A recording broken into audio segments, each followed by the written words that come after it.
yn byw yn ôl fy ffansi.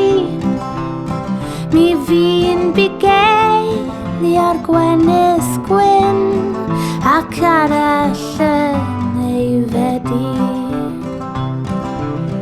Pam na ddeudi ar fy ôl rhyw ddydd ar ôl ei gilydd, gwaith rhywun dy weld y feinir fach yn lanach lanach beinydd.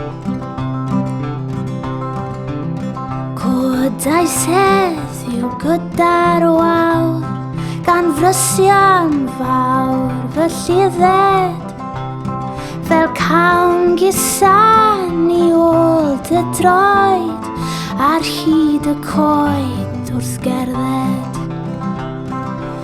Coed fy mhen o'r galar maith a serchus iaith gwarineb, gwaith mwy na'r byd i'r mab athgar yw golwg ar dy wyneb.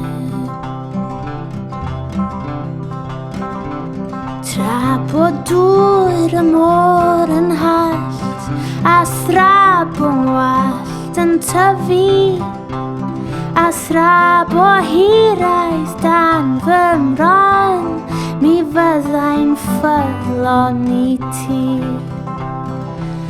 Dywedi mi'r gwir dan gel a rho dan sild atebion.